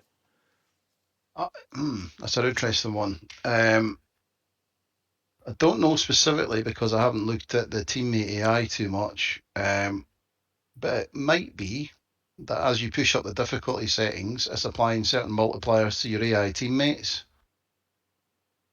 to match the enemy AI. Like Yeah, in terms of detection, well, it's the teammate AI is really strange because it works on a kind of high profile, low profile basis. So low profile, they're invisible, they don't exist to the enemies, and then high profiles, basically, whenever you give them an order, they become visible. And it's only when they're visible in that way that, or when they're detected or something like that, that they can actually be 9-0. attacked. Yeah, it's really. I have a question for you then. Could Yep. you look through the settings and see if there's a way where you can change that so the AI teammates would be high visibility all the time? I'd need to have a look. I've not actually pinned down it. What I could do is, and it's if I get time, I need to figure out. I don't think I've found anything to do with the teammate AI, or at least what changes when you change difficulty settings with the teammate AI. I know one thing that's been asked for is friendly fire. Quite a lot of folk want friendly fire on teammate AI, or at least squad mate AI, to allow for folk doing kind of made up scenarios with their four teammates, like going against each other, things like that. Yeah. So I'd like to look into that, and if I can find something to do with that, I'm going to be perfectly honest. I've no idea what goes on with the teammate AI half the time. The fact that they just run around randomly and don't actually follow any form of instructions. Yeah, yeah. ask them to stay in place, like hold position, They and don't then do it. just watch them, and just watch them. Yeah. Oh yeah, Hold. you They just you move asked off. them when I did the AI teammate video with Sandy a few weeks ago, and I just wanted to get some AI teammate footage showing the background, and I hadn't used them for ages. I mean, you literally say you point them, you use the pointer thing, which crashes quite a lot. I've noticed, but you point them so it could be I don't know, 5 yards in front of you. They go there, and the second you start moving, they suddenly start sprinting behind rocks and things, and you're like, I didn't tell you to do that. Yeah, that's because when you give them orders, you're only giving them one order. So obviously, when you're not giving them orders, the game's like they're updating their AI and creating orders for themselves. Movement instructions and things. So when you tell them to go and do something, they go and do something, and then it flips back onto creating their own instructions, sort of thing. So it doesn't stick, it doesn't hold. It's like we'll do that. Once that action's completed, they flip back onto the default running around sort of thing. Yeah, but see, the thing about it is, you tell them to like literally hold position. Yeah, they won't. Yeah, and not even 3 seconds after you say it, they're Yeah. already moving around. Yeah, yeah. The way to look at it is like if they're in, there's no point giving them any sort of commands apart from, Open fire. Open yeah. fire. Well, that's it. It's like because they will pretend to shoot the enemy until you tell them to attack when they will actually kill the enemy. It's like right, okay, um, yeah. Trying to give them any sort of maneuver or movement instruction is just it's just pointless because they'll just crack on and do their own thing. I Or agree. if there's any sort of way to implement some of like the older Ghost Recon games, like the first three, where you got onto attack map and set waypoints for your team to go to, and then if you hit hold position, they would find cover or they would find concealment and hit the dirt or get behind that cover. Yeah, And then I would. whenever you told them to engage, they would actually, actively engage. They wouldn't move from that spot if you told them hold position, but every target that walked into their line of sight was gone. It's just Yeah, embarrassing though, isn't it? That when you've got games that are far older, like SOCOM and Rainbow Six Vegas, your AI teammates are still vastly superior in those games than a That's modern saying game. something for SOCOM because one of the biggest complaints for SOCOM was the AI, your teammates, because they could get nailed pretty But at quick by least completely ignoring. at least they understood what you told them to do. yeah. That's fair. Yeah, they But I didn't mean, run You off say after you tell them to you stay say put. They don't run off after 3 seconds. They would stay go to put. checkpoint. Go to checkpoint Bravo and hold position. Okay, we're there. What do you want us to do? Stay put and stay down and let Daddy do the work. Right, but at least they held position. I mean, hmm. even in that there was one mission where you had to say, okay, give me Overwatch coverage, and boom, they did it. And they had great commands as well, like a long list of commands similar to Operation Flashpoint. Mm. Yeah, that's true. That was a good game. Flashpoints was pretty extensive. Yeah. But at least There was at one least you had the game- option, though. Yeah. There was one game that I remember, and I can't remember the name of it off the top of my head, but it was based around the battle in Iraq back in the 90s or 2000s, early 2000s. And you didn't actively control the player. You didn't like pull the trigger.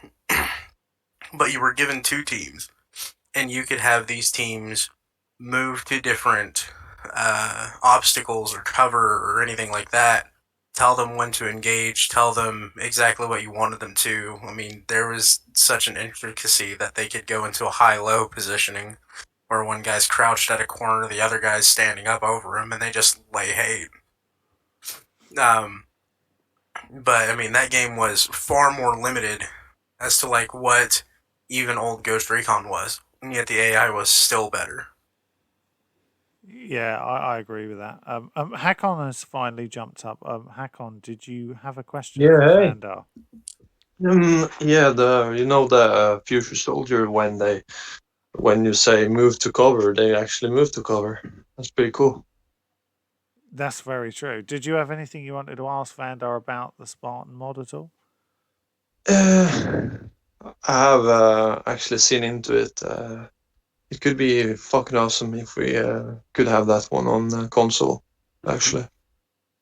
So, Vahndaar, do you want to just let people know, for anyone who has the game on PC and doesn't know where they can get it, do you want to let people know where they go to get it? Yep, if you look for Spartan mod for Breakpoint on Nexus Mods, you can grab it from there. You've got the instructions in the download; it's all there. It's fairly straightforward. You have to kind of fiddle around a little bit just to get Battle Eye shut down, and then once that's done, you're off and running. You just run Cheat Engine before you launch the game. Then then once you start up the game, Alt tab back, start the mod, and then it'll bring up all the settings, and you can just tweak away. Fantastic. I've got a final question for you. If there's anyone else who's got a final question or a last few questions, if you had to kind of make a guess, and I know this is a guess, and you were in Delta, I know. What do you think Ubisoft might think of this? Do you think that they're possibly? I know you said they're silent, which doesn't necessarily mean good or bad. Do you think that they are embarrassed slightly by this, or do you think they're like, no, good on you? You know, it's good that someone managed to do it because we didn't. I don't think they're embarrassed. I think they're frustrated. I think they want to be able to give us the stuff that we're asking for. I think genuinely, I think the team is very passionate about the franchise. I think it's pretty much been the same team. I mean, there will be a lot of churn, but they've been working on the franchise for a while now, and I think it's been really difficult for them through Breakpoint, for obviously various reasons. So I think if they've looked at the mod and they've looked at it, I think they might have been playing around with the game themselves. I'm hopeful that in the future, the next incarnation of the franchise, whatever that might be, they've got a bit more creative freedom to create a vision that is wholly theirs without any interference. That's what I hope for. I mean, yeah, obviously we've got all of the discussions that have gone on. I can't expect that they haven't heard it. I hope that they get the carte blanche to build the vision that they want for the franchise without interference. I agree. Before anyone else finishes off, I will say, if you have got the game on PC, or if you're thinking about getting it on PC, and that's probably the more important point, if you're thinking about picking it up on PC, then obviously, go over and download that mod. As Vahndaar said, there are instructions on there to tell you how to do it. give him a bit of feedback, give him a bit of love for it. It's great that someone has actually taken this amount of time to pour into something to try and improve it. That's the thing I'm most impressed about. I think it's always nice when you get people in the community trying to improve the game for other players. I've said this recently with Sandy, for example, putting the surveys together. There are different ways that different people can get this game improved, whether it's creating mods, creating surveys, whatever. All this information that we try and gather, and I've tried to do it myself on the channel, that we can pass back means hopefully that we will get a game that we can all enjoy and vast improvement over what we have right now. So massive kudos to you, Vahndaar, for actually spending a lot of your own personal time creating the mod for people in the first place. I think you should get a lot of respect for that. And also for Sandy for doing the surveys and things like that too, and anyone who's helped me on videos, which is most people here. But we're just trying to improve the game. I'm always trying to improve the game by making certain video types and things. So I just think it's a nice thing that there are people in the community that love this community so much that they do want to improve the game. So big shout out to you guys. Does anyone got any final questions before we round it off? I have seen a little bit of his videos with the Spartan mode. I think it's pretty cool actually how the AI and when you kill enemies, they drop like flies. That's pretty cool. Oh yeah, you actually kill them in like fucking one shot or something. Yeah, I forgot that. The time to kill. Yeah, I doubled the weapon damage just because I was fed up emptying entire magazines into the enemies before they drop. Yeah. Yeah, that's fucking boring. Yeah, Sandy and I were discussing that very thing this morning. Yep. Whilst recording another video, funnily enough, we're going through YouTube comments for a feedback video, and someone was saying that very same thing, how frustrating it is putting, tons of rounds into somebody's body and it doing nothing, and then shooting them once in the head and they were dead. Which I still sometimes like how the animation for their death scenes are still kind of cool though. I got one thing to say before we wrap up. By the way, for everybody listening, whenever this comes out, and everyone listening down in the comments, I am legally, contractually obligated to say this. Bullet Catcher made me sign an actual document to say that I had to say this. Which bush is my M16 in?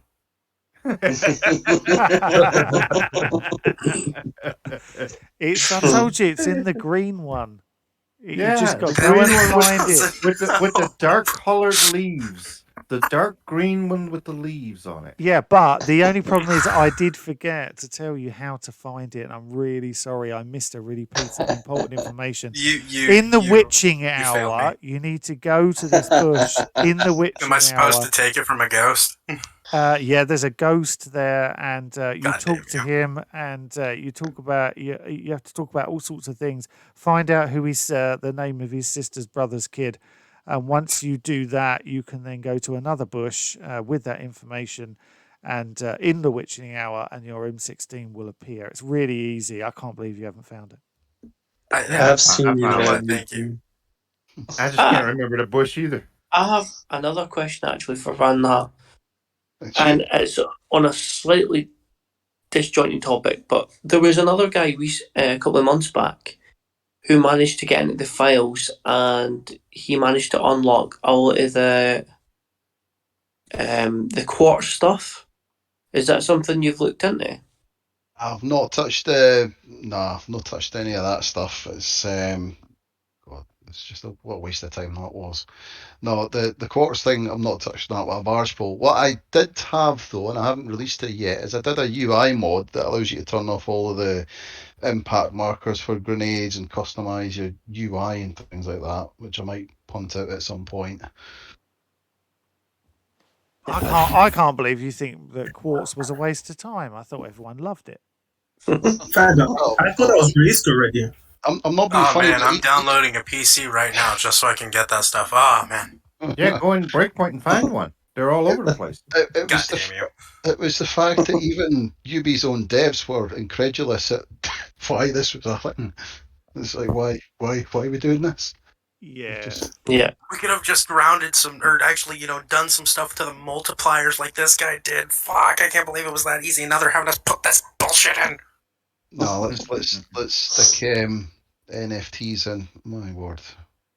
I thought I you just released the UI mod because I play the Spartan mod with no UI, with no markers or warnings or anything. I think I've shared it with a few folk, but I don't know if I've actually. I might stick it up on Nexus alongside the main mod. It's yeah, it allows you to customize your icons as well, so you can tailor which enemy icons you want to see and things like that. So it allows you a bit more configurability of that sort of stuff. It also switches off the fact that pickups glow green for some reason, even though you've told it not to do that. Which I found highly irritating. Why everything that just why does stuff need to glow? I just don't understand the obsession with making everything. Hey, people like presents, all right, and people like presents that are easy to find. Look at Easter. I have another one for you then. Mm-hmm. Is it possible? So I remember this being in the alpha builds that originally it wasn't an automatic pickup for ammunition. Yeah. You had to make that physical choice to pick up the ammo. Yeah. Is there any way to turn that back off? I haven't found it yet. I have looked for it a couple of times. I've not found it yet. Could it be a thing? I don't know. I need to hook into. We need a keybind for it or something like that. But yeah, that did bother the life out of me as well.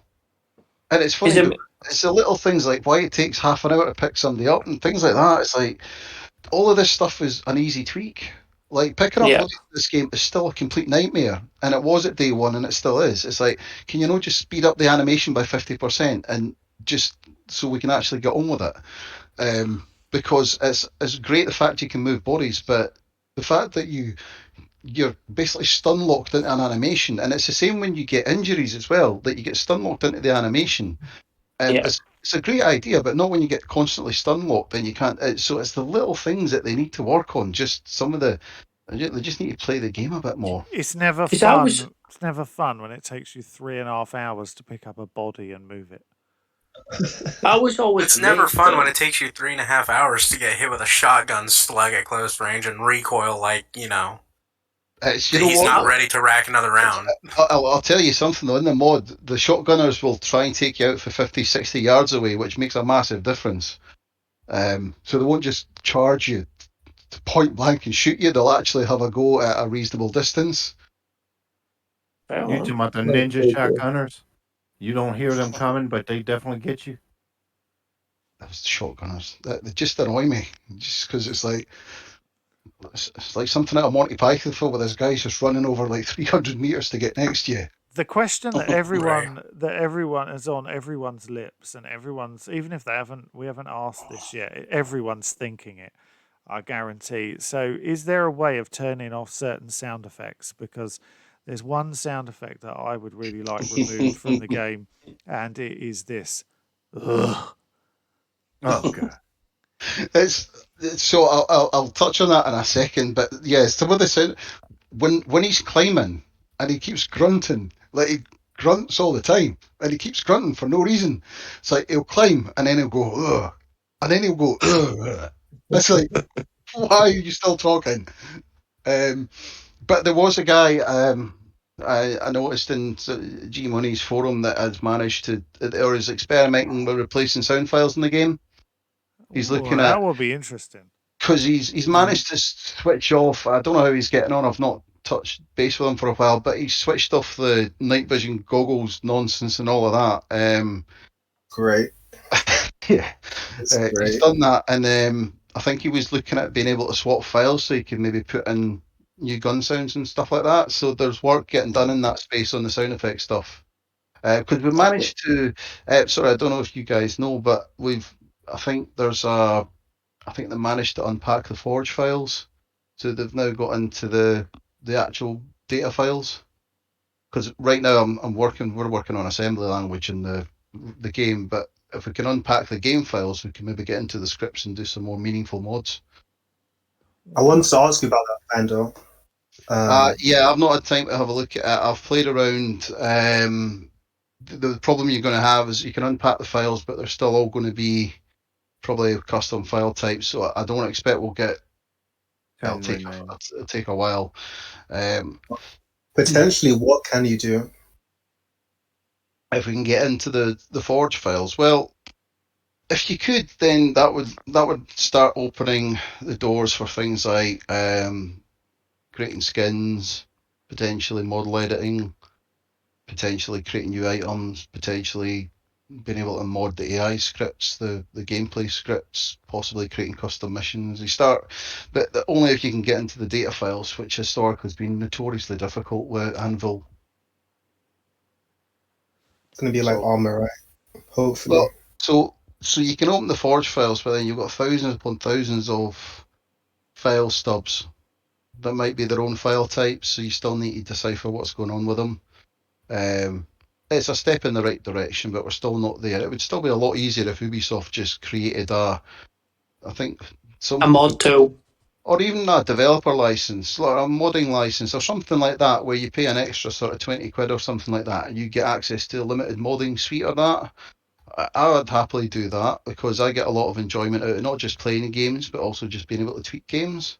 I mean, I mod most games that I play, so if they go down that route and they create a platform for being able to upload package mods so that both console, PC users, cross-platform users can play them, and then they've created some sort of small tool set for just being able to tweak the files or something like that, then so they've been able to do it with games like Total War and things like that, where they've got like the actual the assembly kit, so you can package up mods, upload them to the Steam Workshop and things like that. If they had something similar, that would be the way to go. Thank you so I much. agree. Do appreciate it. Okay, so I think we've come to the end. So I will thank Vahndaar once again so much for coming on, explaining about Spartan Mod, what it does. Obviously, to all of our guests that were on, so Eagle Eyes and Hakon and Blue Lover, the Slave Tyrant, Sandy, and of Yeah, I'm course, from Norway, so I'm looking into your videos like almost every day. Oh, I appreciate that. Thank you so much. Honestly, that's what we're here for. I only make them because people watch them. If they don't watch them, I won't make them. Simple as. But I do appreciate you. Thank you, dude. And of course, Yeah. Grandpa 8 Up, everyone in the audience who was watching, thank you guys. I do appreciate it. Yeah, that's it. Thank you again, Vahndaar, for coming on. Yeah, I just want to say thank you for having me, and kudos to the community. I think the community around this game is genuinely top notch, and it's because of everyone involved that we're keeping it alive. 100%. Before you throw it to me, Vahndaar, can you tell us where we can find you? You can find me on the Discord. Just shout me up on the Bullet Catcher Discord. To be honest, I'm usually in and around that. So if anyone needs me, just grab me on there. Yeah, we'll do. And what I'll do is I'll get Vahndaar to give me send me the link over for the mod, and I'll put it in the description below if people need a quick way to find it. Yep.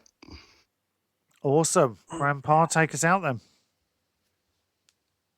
This has been a Bullet Catcher Gaming podcast. Join us next time for another exciting episode. Join us on the Discord. The information is in the description. Comment, like, and subscribe. Signing off.